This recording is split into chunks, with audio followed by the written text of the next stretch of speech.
Hi, it's Mine Crypto here. I hope we're having a wonderful morning, afternoon, evening, wherever you are in the world. Remember, this isn't financial advice. Always do your own research. Mine Crypto here, and today we're going to talk about Allianceblock NXRA. So today, looking at the Fear and Greed Index, we're looking at 50, right slap bang in the middle. Market cap still under that trillion. Overall volume down 27% in the last 24 hours, and BTC dominance up 0.36. So if we can see, this is more aimed at NXRA, this Fear and Greed Index indicator, and we can see it's at 50. Last week it was 53, and if we have a look here, we peaked at 68 in April, and we've slowly come down to 50, which moving towards the fear. But we'll look at this chunk over here, though. People were greedy. I think that will return. If you're a trader, then that's when you sell. If you're a long-term holder like myself, this doesn't overly matter, but it's just keeping you up to date. So let's look at the crypto bubbles here, and we can see we're down in the last hour. We're down 3.7% in the day, and 13.3 in a month. And for some reason, we don't get the yearly on that. But hey. It's still such a cheap price, 0.0554. That's madness for something that like Allianceblock this is unbelievable.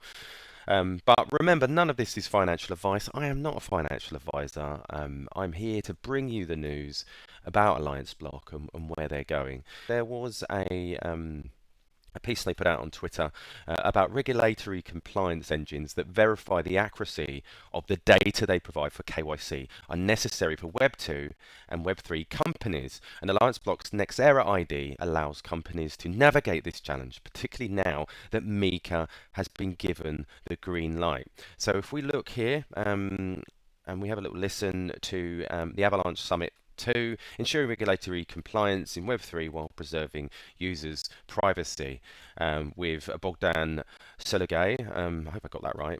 He's head of product at NextEra ID. And I think this is a really good listen, considering some of the news coming out from MiCA as well. So let's have a little listen. What financial institutions in Web2 now need to do, and we can expect to have the same in Web3, is to verify a very complex set of rules. They need to look at all the transactions that are happening, and when the transaction is bigger than a certain amount, they need to trigger a KYC verification for the users, and depending on the jurisdiction, the information that is needed is different. So companies need, in order to enable this and to implement this easily, they need compliance engines, which are systems that take self-sovereign identities as an input, and then they can verify them. First, they can verify the veracity of the data, that they were produced by a trusted issuer, that they're correct, and then they would look inside and try to map the information that they get against very complex sets of rules and workflows that match rules and regulations that exist in the real world, like FIATF or MiCA. So as you can see, guys, that's really important. And I know that today there was an article on CoinDesk, which we're going to talk about in a moment. And obviously, they're putting this in place confirmed MiCA regulations. They are sort of confirmed. They've been put down, and they are there. But this leads the way. Companies that are going to want to move over to Web 2, Web 3 are going to have this in place with Allianceblock, with NextEra ID. So it's going to make that transition very, very easily. This information will be readily available, needed for regulation, which is really, really important. EU's landmark crypto law MiCA published an official journal today. The procedural move means landmark licensing, stablecoin, and anti-money laundering rules apply as of December 30th, 2024. Again, this is why NextEra ID is so important, obviously being within the European market. So the European markets in crypto asset law were published in the official journal of European Union, the OJEU, on Friday, starting the clock ticking for the landmark crypto licensing rules to take effect. So the full law published alongside related legislation, requires crypto wallet providers to identify their customers when they transfer funds, offers crypto companies such as exchanges, wallet providers a license to operate across the block, introduces new governance and financial requirements for stable coin issuers.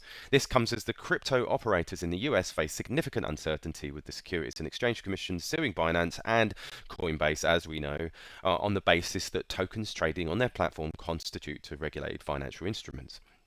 So the publication of 200 odd pages of law signals formal passage of the bill onto the EU statute book. In legal terms, the two laws enter into force in 20 days' time, and its provisions will apply on December 30th, 2024, with certain provisions taking effect slightly earlier on June the 30th, 2024. The political outlines of both laws were agreed last June through formal agreement, suffered numerous delays as the final text translated into the EU's many official languages. Now, this is absolutely brilliant because NXRA ID or Allianceblock are really listening, and they want to be ready as soon as it's running. But it sounds like it's already in there already, because we can see here we've got some of this will be taken slightly on June the 30th, which is like imminent, isn't it? But it's already, in legal terms, the two laws enter into force in 20 days' time. So, again, already there. If you want to have a look at the journal, you can find it on this link here. And if you find that interesting, you can go and have a look. So there you go, guys. Some real important stuff moving forward, and just to keep you updated on what's going on. But anyhow, please subscribe. Please hit that notification bell for further news updates from your friendly Mind Crypto. And I'll catch you later. All the best. Remember, this isn't financial advice. Always do your own research.